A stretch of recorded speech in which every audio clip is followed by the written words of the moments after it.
que podamos entender con profundidad, bajamos un poquito las cajas y damos un poquito de retorno, que podamos entender con profundidad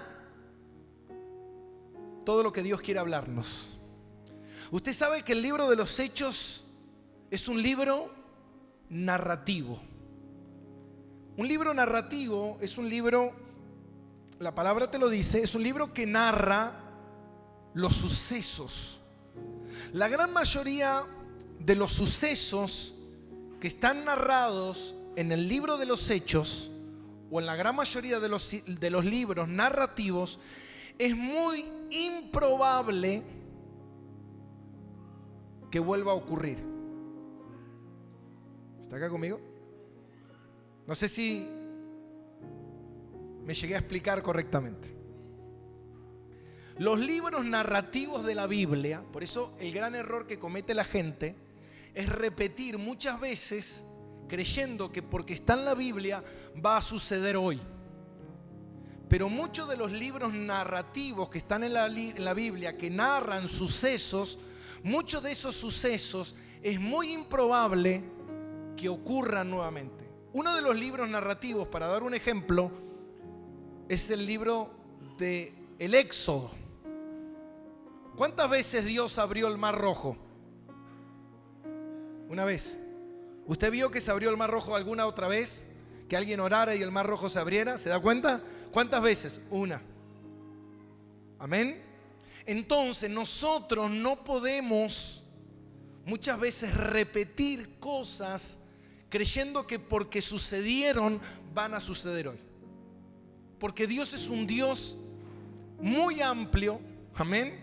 Y la manera en que Dios procede es inmensamente enorme y extraordinaria. Yo titulé el mensaje de hoy El gozo en la tribulación. Diga conmigo: el gozo en la tribulación. Qué difícil es tener gozo cuando hay problemas. Qué difícil es pensar con claridad cuando estamos en conflictos. Qué difícil es creer en Dios cuando las cosas están mal. Qué difícil es. Qué difícil es. Hace un rato me hablaba una hermana y me decía: pastor, hoy no puedo ir a la iglesia porque estoy tan mal, tan mal. Tengo tantos problemas. Problemas en mi casa, problemas con mis hijos, problemas con mi esposo, problemas con el perro, problemas con el vecino, problemas con la pierna, problemas con el dedo, problemas con esto, problema.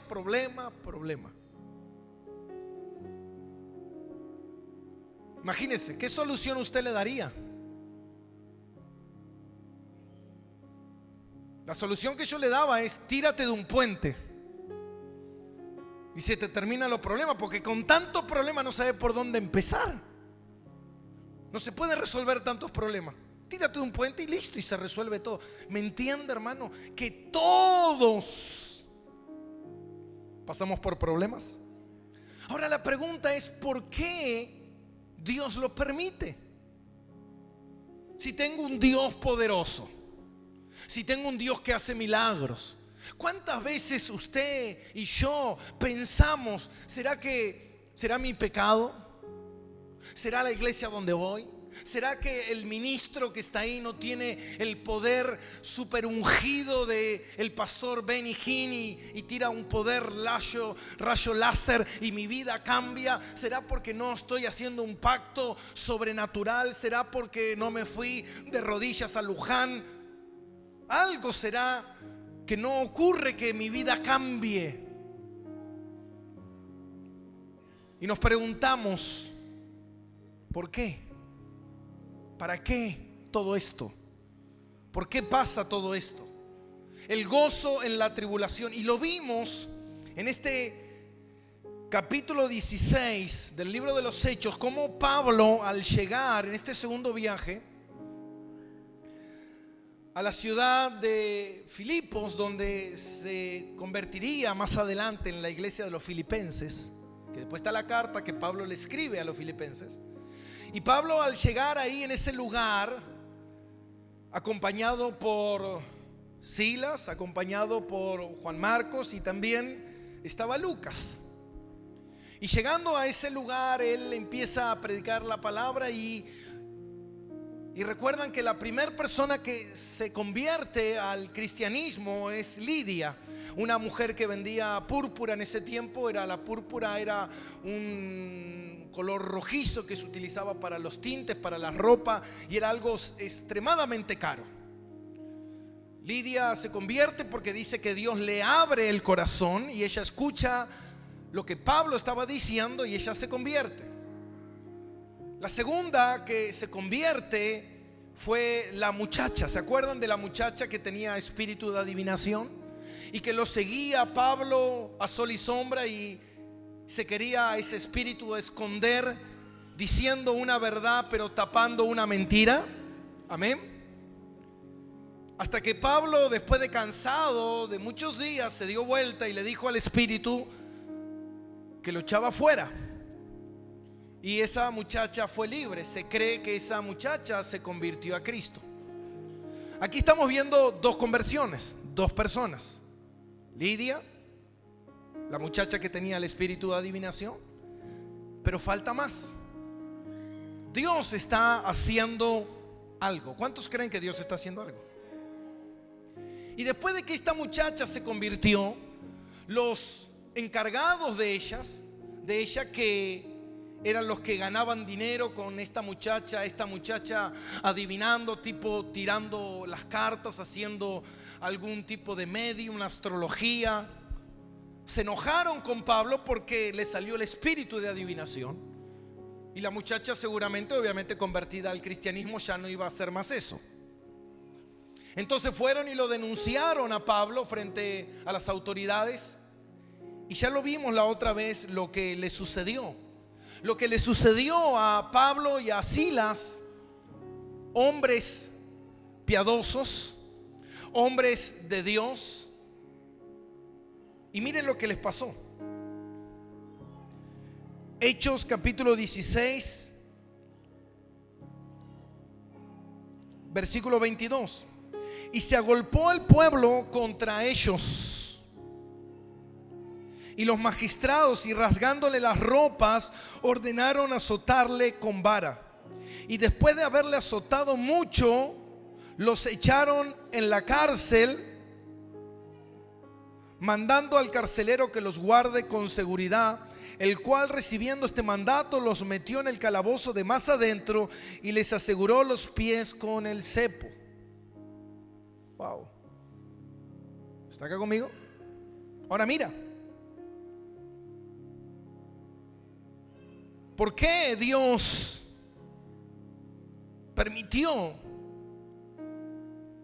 que a uno de sus mejores hombres, a uno de los mejores predicadores de la historia, a uno de los hombres más extraordinarios, a un hombre con tanta revelación, a un hombre con tanta unción, viviera lo que estaba viviendo él? Yo les conté la semana pasada lo que significaba este tipo de golpiza, la diferencia entre la golpiza que daban los judíos, que era 39, 40 menos 1, lo que significaba la golpiza que daban los romanos, que era una golpiza completamente severa, una golpiza completamente atroz. Ahora, uno cuando empieza a ver esto, por eso es el gran problema hoy en día que creo yo que la iglesia tiene. El gran problema que la iglesia tiene es que nos hemos alejado tanto de la palabra de Dios verdadera, que nos hemos convertido en una iglesia posmodernismo, llevando un evangelio tan diluido que estas cosas no se predican, porque no vende. El tema es que cuando vos no lees, es como leer una carta. Cuando vos no lees la carta en su totalidad, la vas a leer a medias y vas a entender todo mal. Y hoy la gente entiende todo mal. Estos días que estuve leyendo el libro Los Mártires de John Fox, me quedaba helado, sorprendido, viendo lo que les pasaba a los cristianos. El libro de Los Mártires de John Fox cuenta desde el comienzo de la iglesia hasta los tiempos de Martín Lutero, siglo XV, desde el siglo I al siglo XV, las cosas que vivieron los primeros cristianos, las cosas que usted lee en ese libro, dice: wow, gente desfigurada, gente les ponían planchas de bronce en el cuerpo para quemarlos, gente que cosían a un cristiano con otros cristianos, los cosían vivos, personas que agarraban y les cosían ropas enceradas para prenderlo fuego vivos, personas que morían empaladas, personas que morían por manos de las fieras, personas que morían en la arena decapitados y tantas aberraciones. Y uno dice: wow, ¿por qué? ¿Con qué sentido? ¿Por qué Dios permite esto? ¿Y sabe qué, mi hermano? Algo que me llamaba mucho la atención de este libro es que muchos de los asesinos se terminaban convirtiendo al cristianismo y después ellos mismos eran asesinados. Y cuenta el libro la historia de Blandina, yo la conté, la historia de una muchacha cristiana que la capturaron y la llevaron al Coliseo romano para matarla. Y dice que cuando soltaron las fieras para que las fieras se las comieran, las fieras no se la querían comer. Entonces estaban tan indignados que la empezaron a golpear severamente. Fue tanto que la golpearon que la empezaron a desfigurar, le sacaron un ojo del golpe. La muchacha era una niña y ella seguía alentando a la gente a creer en Jesús. Escuche. Y los captores estaban tan enfurecidos que empezaron a cortarle las extremidades, pero ella no moría y seguía alabando el nombre de Jesús. ¿Sabe cómo termina la historia? La historia termina que la terminan decapitando. Pero fue increíble la cantidad de gente que fue a burlarse de ella, que terminaron convirtiéndose a Jesús. Todos los que estaban en la grada, al ver la perseverancia, la fe, empezaron a creer. Wow.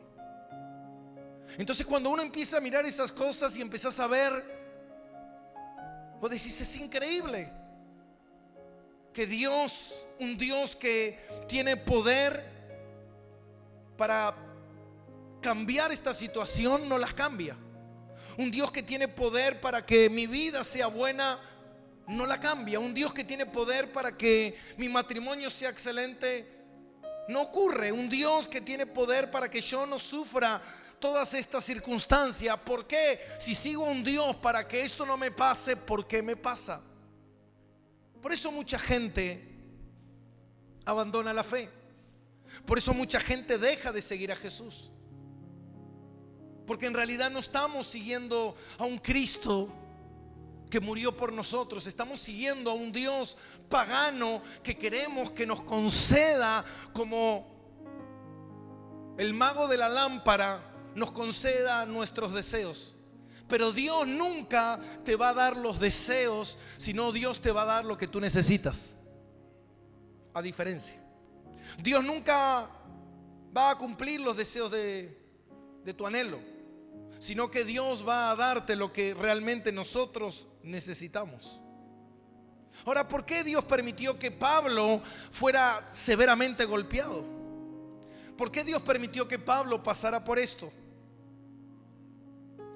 Ahora, creo que si nosotros podemos llegar a entender el concepto que Pablo tenía sobre Jesús, yo creo que nuestra vida como cristianos cambiaría. Pero si yo no aprendo a conocer a Cristo, que de eso se trata el Evangelio, de conocer a Jesús, seguramente yo nunca voy a entender, a vivir una vida cristiana como Dios quiere. Imagínese, mi hermano, hoy, después de contarle todo lo que les conté, nosotros que ni siquiera vivimos el 1% de lo que vivió esta gente, nos vivimos quejando,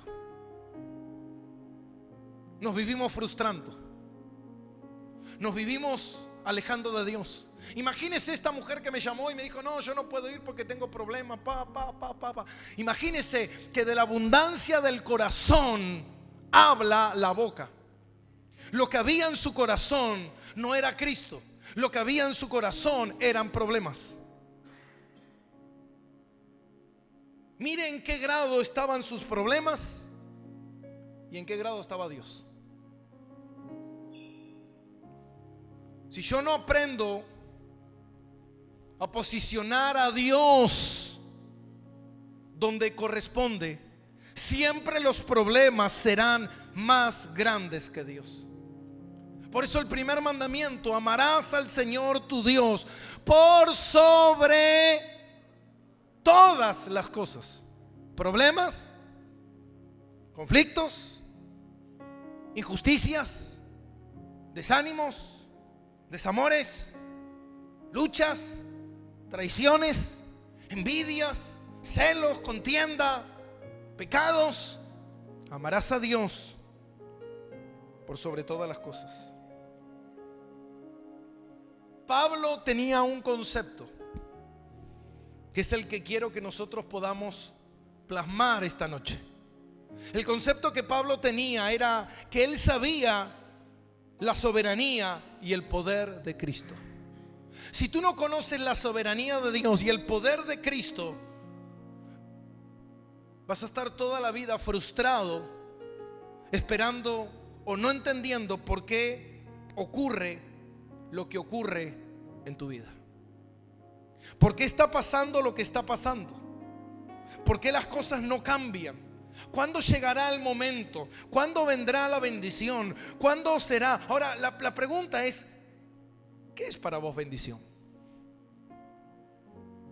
Usted sabe que bendición es obediencia. Por eso dice la palabra en 2 de Corintios 4:11.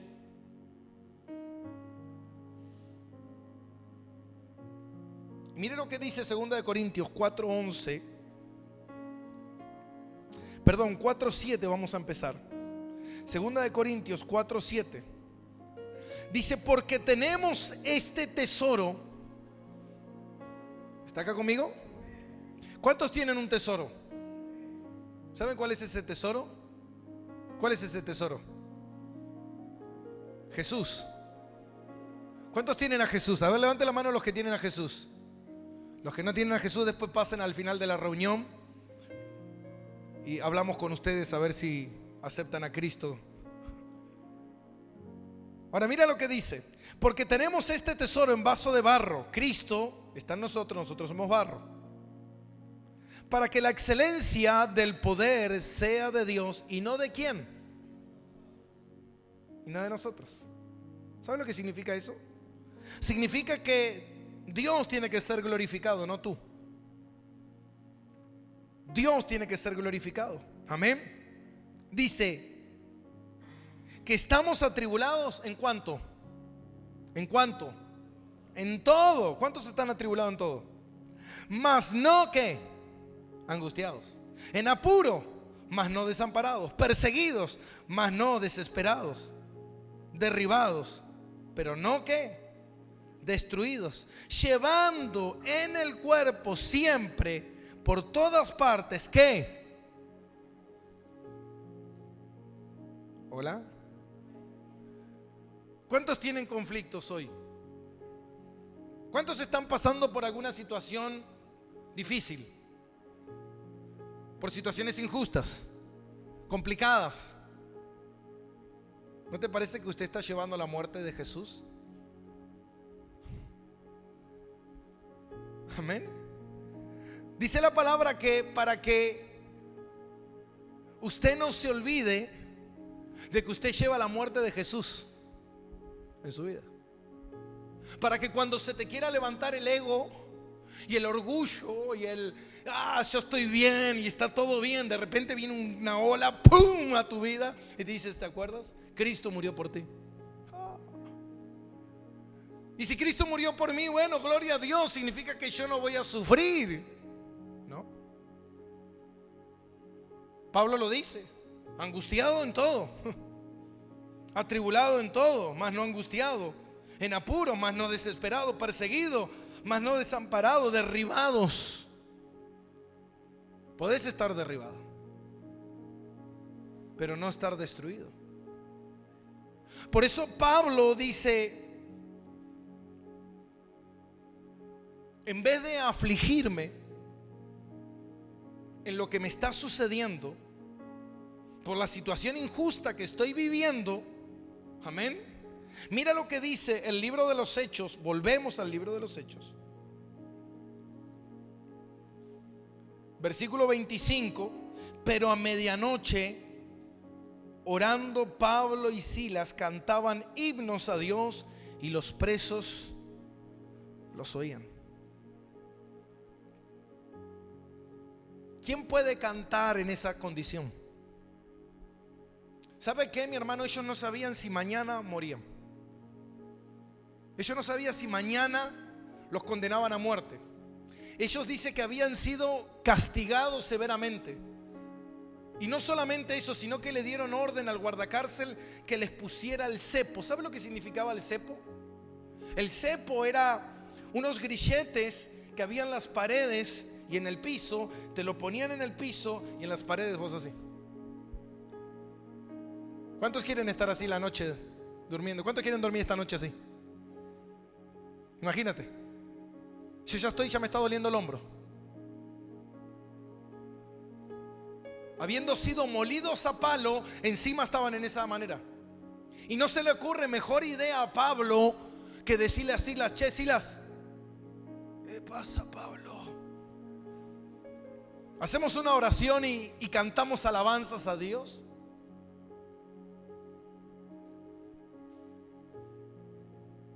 ¿Este tipo está loco? Cuando estás mal, dime, ¿tienes ganas de cantar?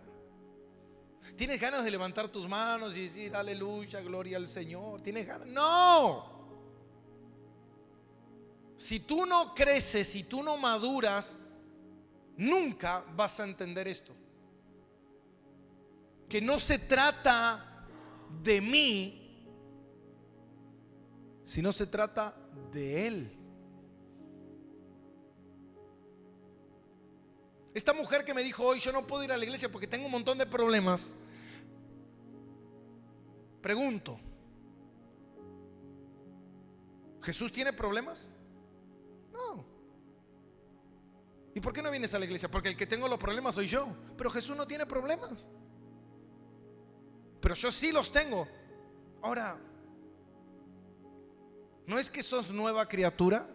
¿No es que Cristo te dio nueva vida? ¿No es que tú moriste al viejo hombre y hay un nuevo hombre? ¿No es que tú vives para Cristo? Me parece que lo que me estás diciendo es medio contradictorio. Me parece que tú no estás muriendo para Cristo. No es que somos una ofrenda viva, significa que estoy muerto pero vivo a su vez. No significa que esto que me estás diciendo, que no soportás el calor ni los problemas, sino que, ¿por qué no lo soporto el calor de los problemas? Dígame, ¿por qué?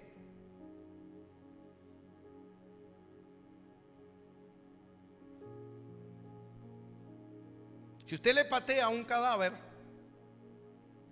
dígale una mala palabra a un cadáver.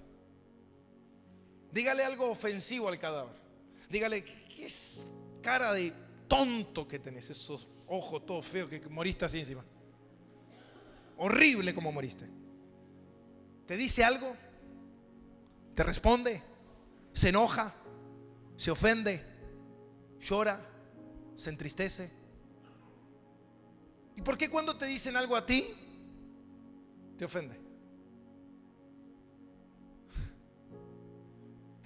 Pastor, qué mala onda que tiene usted, ¿eh? Usted es muy duro para predicar. Quizás no me tendrían que llamar más pastor a mí, sino el duro. El duro es usted. Usted es duro. Y si te duele, es porque todavía hay vida. Porque todavía hay yo. Dígalo conmigo. Yo. Diga. No me gusta que me miren, no me gusta que me ofendan, no me gusta que me hablen, no me gusta que me contesten, no me gusta que me contradigan, no me gusta que me digan, no me gusta que me peleen, no me gusta nada. Está muy vivo todavía. Dios dice, a este hay que matarlo. Porque el muerto no siente. Y si nosotros verdaderamente estamos muertos en Cristo, nosotros nos sentimos. Porque el muerto posiciona a Dios en el lugar que corresponde. Pero el vivo no. El vivo todavía lo pone a Dios donde Él quiere y se pone Él en el lugar que Él quiere, en el lugar que Él se merece, y le exige a Dios. Un muerto no exige, un muerto no reclama. Pero el que está vivo sí. Dios, ¿dónde estás? Dios, ¿por qué no me hiciste? Dios, ¿por qué no me das? Por eso dice la palabra, no pidan comida. Porque Dios ya sabe lo que necesitas. Pero si Dios no me da de comer me voy a morir. ¿Cuál es el problema? ¿Que usted no quiere morir? Entonces estamos predicando un evangelio errado, porque dice la palabra de Dios en Filipenses 1:21, dice, pues para mí el vivir es Cristo y el morir es ganancia. Dice Pablo, para mí el vivir es Cristo y el morir es ganancia. Pablo dice, yo vivo para Cristo y si muero, gané. ¿Cuántos piensan así? Al contrario, para mí el vivir soy yo y el morir es pérdida.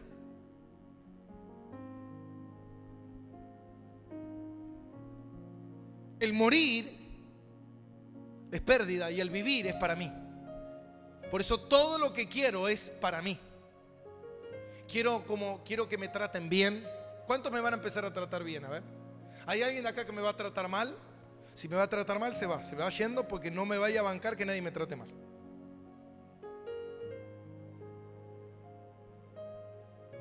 Yo quiero vivir bien. Yo quiero vivir sin problemas.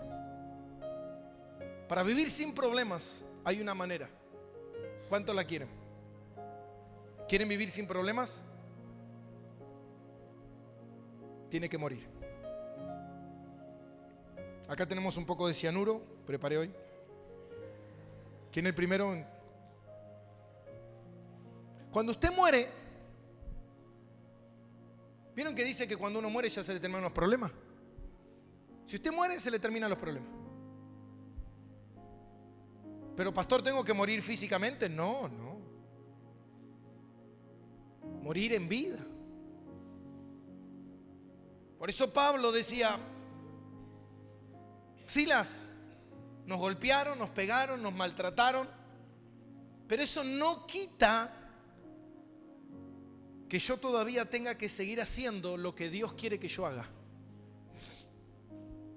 Alabar su nombre, glorificar su nombre. ¿Puedo hacerlo?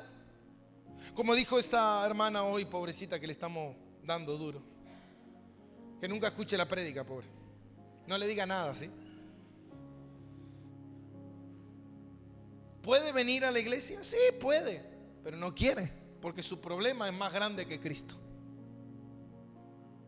No, pastor, que me voy a quedar en casa. ¿Usted cree que quedándose en casa el problema se va a solucionar? ¿Usted cree que llorando el problema se va a solucionar? ¿Usted cree que discutiendo el problema se va a solucionar? ¿Usted cree que peleando el problema se va a solucionar? ¿Usted cree que matando gente el problema se va a solucionar? Como me dijo hace poco un hermano, algunos tendrían que morir para dejarme de molestar. Y me miraba a mí como que me quería que...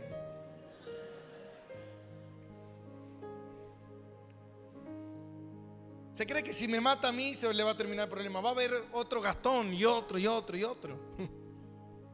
No se te terminan los problemas, hermano. Por eso hay gente que dice, me voy de esta iglesia porque quiero otra iglesia donde no tenga problemas. ¿Usted cree que se va a ir de acá y se le solucionaron los problemas? ¿Sabe por qué no se le van a solucionar los problemas? ¿Sabe por qué no? Porque Dios no quiere. Si no, lea la Biblia. Y Pablo dice, he sido latigado cientos de veces por los romanos, por los judíos, he pasado tribulación, he sido apedreado, he estado en naufragio una y otra vez, he estado en desvelo, he pasado hambre, he pasado frío, he luchado con los fariseos, he luchado contra los gentiles, he luchado contra los falsos hermanos. ¿Qué cree usted? ¿Por qué Dios no le allanó el camino y se le hizo fácil? ¿Por qué Dios no le hizo el camino fácil? ¿Sabe lo que dijo Cristo? Después de muchas pruebas, entraremos en el reino. Porque ¿sabe qué, mi hermano? Yo creo que los problemas son como esa carrera de obstáculos, ¿viste? Que tenés que cruzar por el barro, saltar las ramas. Yo creo que toda esa carrera de obstáculos que Dios permite en nuestra vida es para ver quién llega al final. Porque dice la palabra que el que es salvo va a llegar al final.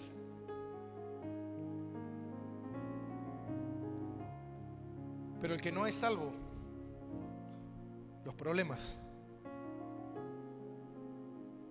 lo van a hacer abortar. Ya está. Mucha lucha. ¿Qué es? Déjame, voy al Gauchito Gil a ver si este de Gil no tiene nada, pero quizá algo me da. Y seguramente te va a ser mucho más fácil. Porque Gauchito Gil no te manda nada, no te habla, no tiene vida, no respira, no camina. Es tan vago que encima hasta lo tenés que llevar vos, pobrecito, porque no puede ni caminar. Te lo lleva a un lado, te lo lleva para el otro. ¿Se da cuenta?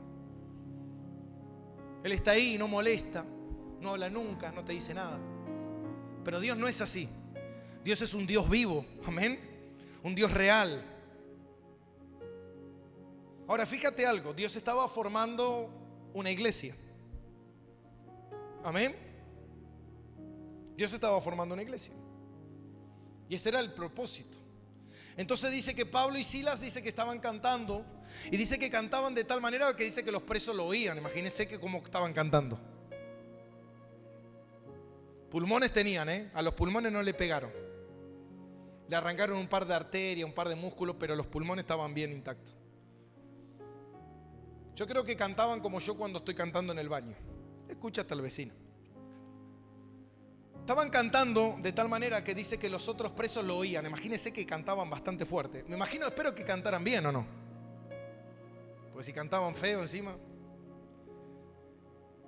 Y dice la palabra de Dios, versículo 26. Entonces sobrevino de repente un gran terremoto, de tal manera que los cimientos de la cárcel se sacudían. Y al instante se abrieron todas las puertas y las cadenas de todos se soltaron. ¡Wow! ¡Wow! Mire lo que estaba ocurriendo.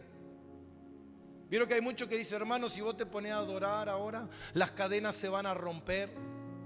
Yo te puedo decir una cosa, que vas a adorar y no sabemos si las cadenas se van a romper. Pero pasó en el libro de los Hechos y eso no significa que va a pasar hoy. Amén. Y dice que las cadenas se rompieron y todos se soltaron. Mire el milagro que estaba sucediendo. Versículo 27. Despertando el carcelero y viendo abiertas las puertas de la cárcel, sacó la espada y se iba a matar, pensando que los presos habían huido. Pobre tipo. ¿Sabe por qué el carcelero se quería matar? Porque se le escapó la tortuga, no. Porque en ese tiempo había una ley Y la ley era que si los presos se escapaban, la condena que ellos iban a tener te correspondía a vos.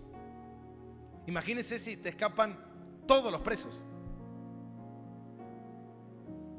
Imagínense. A uno tenía que ser decapitado, el otro tenía que ser crucificado, el otro tenía que ser latigado, el otro tenía que ser cortado una mano. Imagínate, todas esas cosas juntas. El carcelero dijo, ja, me mato. Y estaba mejor que la hermana, pobrecito. La estaba pasando mejor, creo. Ahora, mire lo que dice. Dice que el carcelero se quería matar, pensando que todos se habían escapado. Versículo 28. Mas Pablo clamó a gran voz diciendo, no te hagas ningún mal, pues todos estamos aquí. Él entonces, pidiendo luz, se precipitó adentro y temblando se postró a los pies de Pablo y Silas y sacándolos le dijo, señores, ¿qué debo hacer para ser salvo?